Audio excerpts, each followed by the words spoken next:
कि एक कली को फूल बनने से पहले, एक कली को फूल बनने से पहले ना तोड़ना उसे, उसकी खूबसूरती खो जाएगी। बचपने को संभलने से पहले, बचपने को संभलने से पहले इन्हें ना झंझोड़ना, उनकी मासूमियत बेमानी बन जाएगी। बचपन में जो रंग भर सके ना सही, कि बचपन में जो रंग भर सके ना सही, पर इनके बचपन को छीनने का हक भी तुम्हें नहीं। आदरणीय प्रधानाचार्य जी, शिक्षकगण एवं मेरे प्यारे मित्रों, आप सभी को मेरा सादर नमस्कार। मैं पीयूष कुमार, कक्षा 8वीं का छात्र, आज आप सभी के समक्ष बाल मजदूरी पर कुछ पंक्तियां बोलना चाहता हूँ। बाल मजदूरी हमारे देश और समाज के लिए गंभीर विषय बन चुका है। आज समय आ गया है कि हमें इस विषय पर बात करने के साथ साथ अपने नैतिक जिम्मेदारियों को भी समझना होगा। बाल मजदूरी को जड़ से उखाड़ फेंकना हमारे देश के लिए चुनौती बन चुका है। आज हमारे देश में किसी बच्चे को कठिन कार्य करते हुए देखना एक आम बात हो गई है। इससे बच्चे का भविष्य तो खराब होता ही है, साथ में देश में गरीबी फैलती है और देश के विकास में बाधाएं आती है। बाल मजदूरी हमारे समाज के लिए कलंक बन चुका है। इस समस्या को समय रहते जड़ से नहीं मिटाया गया तो हमारे देश के भविष्य को संकट में डाल सकती है।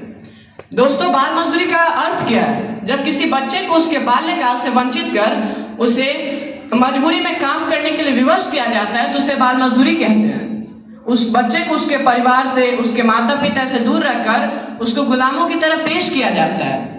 दूसरे शब्दों में समझे तो बाल मजदूरी का अर्थ है किसी बच्चे के बाल्यकाल में पैसे या अन्य किसी भी चीज के लालच में करवाया जाने वाला किसी भी तरह काम को बाल मजदूरी कहते हैं। बाल मजदूरी हमारे समाज के लिए संकट बन चुका है। दोस्तों, हमारे देश में 35 मिलियन से ज्यादा बच्चे बाल मजदूरी कर रहे हैं। बिहार, राजस्थान, उत्तर प्रदेश ये ऐसे राज्य हैं जहां पर बाल मजदूरी सबसे ज्यादा करवाई जाती है। बाल मजदूरी का कारण क्या है? बाल मजदूरी का सबसे बड़ा कारण हमारे देश में गरीबी का होना है। शिक्षा के अभाव के कारण अभिभावक ये सोचते हैं कि जितना जल्दी उनका बच्चा कमाना सीख जाए उतना ही उनके लिए अच्छा होगा। कुछ बच्चों की पारिवारिक मजबूरियां भी होती है। कई बार ऐसे दुर्घटनाएं हो जाते हैं जिससे उनके परिवार में कमाने वाला कोई नहीं रहता और उन्हें मजबूरी में चाय की दुकानों, होटलों इत्यादि में काम करना पड़ता है। हमारे देश में लाखों बच्चे अनाथ हैं। बाल मजदूरी के बढ़ावा का एक यह भी कारण है। बाल मजदूरी का दुष्परिणाम क्या है?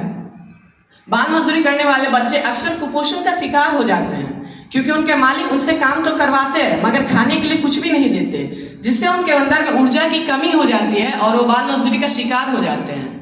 बाल मजदूरी करने वाले बच्चे कभी खेल नहीं पाते, कभी पढ़ नहीं पाते, अपना मनचाहा काम नहीं कर पाते हैं।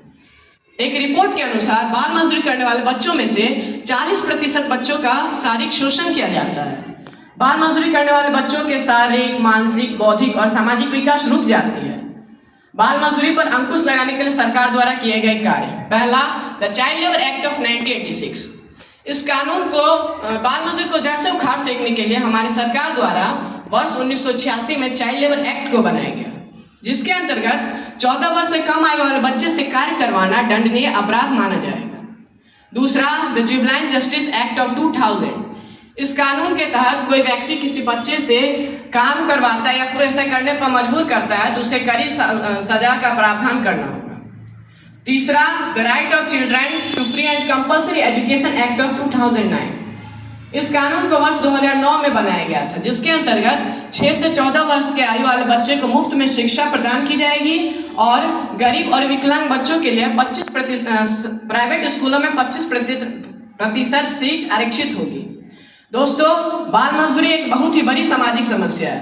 अगर आज हम सभी इस समस्या पर जल्द ही कदम नहीं उठाएंगे तो हमारे देश को दीमक की तरह खोखला कर देगी।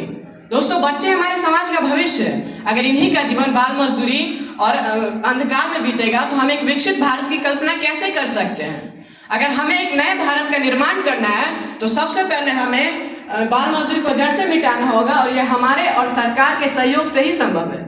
अंत में मैं अपने शब्दों को विराम देने से पहले कुछ पंक्तियां बोलना चाहूंगा कि बाल मजदूरी उनका शौक नहीं, बाल मजदूरी उनका शौक नहीं, उनकी मजबूरी है। नियम बनाने से कुछ नहीं होगा, नियम बनाने से कुछ नहीं होगा, हल ढूंढना जरूरी है। जेबों में उड़ने के सपने लिए, जेबों में उड़ने के सपने लिए वो अकेले जल रहे हैं, ईंटों के भट्ठों से तपकर वो अपना पेट भर रहे, अपना पेट भर। धन्यवाद।